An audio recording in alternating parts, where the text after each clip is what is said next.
Good morning everyone. तो आज हम चालू करने वाले हैं नया topic bar magnet as a solid. जैसे आपने बार मैग्नेट के बारे में पढ़ा है, ठीक है। It is a magnetic material element which has two pole, n pole and s pole, ठीक है। तो ये जो बार मैग्नेट है which is work as a solenoid, आपने सोलेनोइड के भी बारे में पढ़ा है, सोलेनोइड के भी बारे में पढ़ा है, बार मैग्नेट के बारे में पढ़ा है। तो दोनों में भी इक्वलिटी है, यानी एक solenoid as a bar magnet work करता है। तो कैसे करता है? सिंपल इसका कंसेप्ट है। अगर कोई सोलेनोइड है जिसमें से करंट फ्लो हो रहा है, तो definitely there are number of circles 1 2 3 4 5 6, there are number of circles and each circle has a current. बराबर है, इसमें से भी करंट फ्लो हो रहा है, इसमें से भी करंट फ्लो हो रहा है, इसमें से भी, means all the circular loop contain the currents and each current loop produce the magnetic field. And हमने पहले ही एटॉमिक थ्योरी में पढ़ा है, अगर कोई सर्कुलर लूप है जिसमें से करंट फ्लो हो रहा है which produce the magnetic field perpendicular to plane of loop and which is work like a bar magnet n pole s pole, क्योंकि यहाँ से मैग्नेटिक फील्ड निकलेगी और यहाँ पे एंटर होगी, ठीक है। Leave from the upper part and enter through the lower part, means upper part of this loop work as a n pole and lower part work as a s pole. Similarly this loop present here and each and every loop work as a bar magnet. तो कैसे? तो सभी theory मिला के हमें यहाँ पे पढ़ना है। तो यहाँ पे एक लूप वर्क करेगा, डेफिनेटली यहाँ पे n पोल s पोल, यहाँ पे भी n पोल s पोल जैसे वर्क करेगा, ये भी यहाँ पे भी magnetic field n s pole means n s पोल, यहाँ पे भी n पोल s पोल, यहाँ पे भी n पोल s पोल, यहाँ पे भी n pole s pole. Means there are number of loops and each and every loop work as a ns bar magnet, means यहाँ पे भी ns, यहाँ पे भी ns, यहाँ पे भी ns, means each loop work as a bar magnet. Then see these all the bar magnets, the resultant n pole is on right hand side and resultant s pole on left hand side, means अगर इन सबको सम करें, इन सबकी equal करें, सबको equal करें, तो इनका क्या होगा आंसर? इसका आंसर क्या होगा? डेफिनेटली एक बड़ा बार मैग्नेट होगा। तो resultant s pole present on left hand side and resultant n pole present on right hand side. Then definitely अगर मैग्नेटिक फील्ड ऐसी प्रोड्यूस होती है, डेफिनेटली ये n पोल, तो ये s पोल हो जाएगा, डेफिनेटली n पोल एंड ये s पोल हो जाएगा, ठीक है। तो this is all about the bar magnet as a solenoid. Now next concept है गॉस लॉ इन मैग्नेटिज्म। जैसे कूलम्ब्स लॉ इन मैग्नेटिज्म है, वैसे ही गॉस लॉ इन मैग्नेटिज्म है। तो Gauss law in magnetism is nothing but analogy of Gauss law in electrostatics. जैसे if any charge enclosed by the surface they produce the electric field, ठीक है। then closed surface integral of electric field over closed surface is equal to q upon epsilon naught। ये formula आपने पढ़ा है।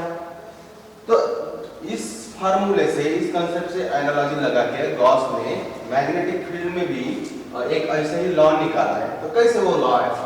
तो single charge जो है, isolated charge exist in the universe, means isolated charge रह सकता है, सिंगल चार्ज रह सकता है, पर एक सिंगल पोल रह सकता है। कि मैग्नेटिक फील्ड का सोर्स क्या है? पोल, n पोल एंड s पोल। पर कभी भी n पोल सिंगल देखा है, आइसोलेटेड देखा है, s पोल आइसोलेटेड देखा है? नहीं। तो मैग्नेटिक फील्ड में क्या होता है कि जो बार मैग्नेट है या कोई मैग्नेटिक एलिमेंट है, तो उसके हमेशा ही दो पोल रहते हैं, n pole and s pole, means single pole doesn't exist in the nature, ठीक है। सो तो गॉस लॉ जो है in magnetic field, Gauss law in magnetism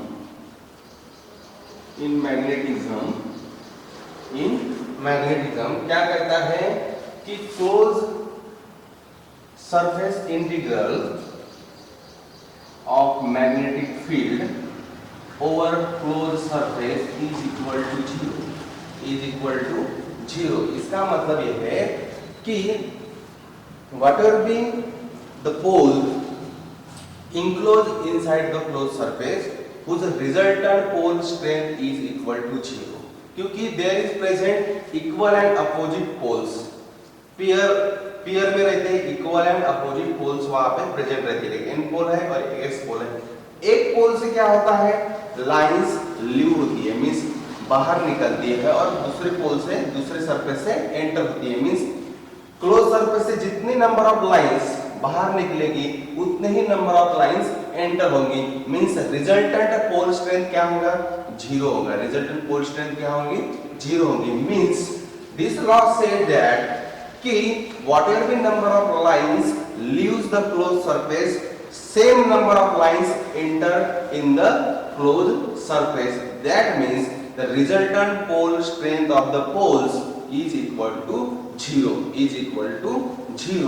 Means there is no present a single isolated pole in the nature. The poles always present in pair of the pole strength, that means N pole and S pole, means bar magnet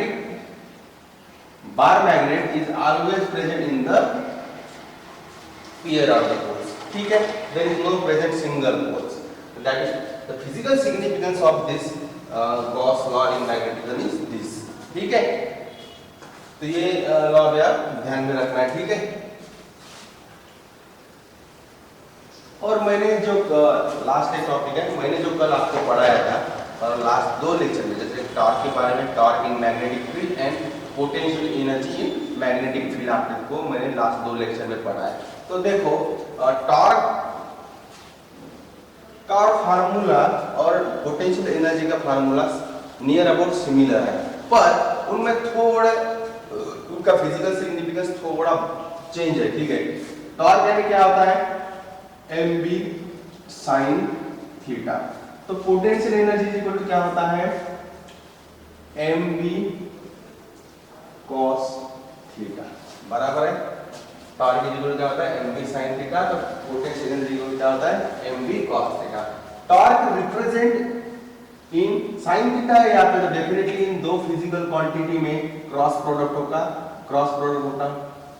होगा कि नहीं। यहाँ पे sin theta means ये दो physical quantity एक दूसरे को कौन से प्रोडक्ट्स में है, क्रॉस प्रोडक्ट में, ठीक है। This is the and this the cross product decide the direction of torque.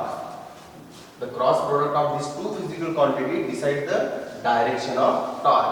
यहाँ पे क्या होगा, potential energy is equal to, आपने पढ़ा है कल, माइनस m डॉट b होगा, क्योंकि यहाँ पे cos थीटा है, means this two physical quantities multiply by dot product, and यहाँ पे क्या होगा, एक तो m जो है अगर मैग्नेटिक फील्ड को पैरेलल है तो पोटेंशियल एनर्जी क्या रहती है, मिनिमम रहती है। पोटेंशियल एनर्जी क्या रहती है, मिनिमम रहती है। अगर मैग्नेटिक डायपोल मूवमेंट जो है, उस बार मैग्नेट का मैग्नेटिक डायपोल मूवमेंट जो है अगर एंटी पैरेलल रहता है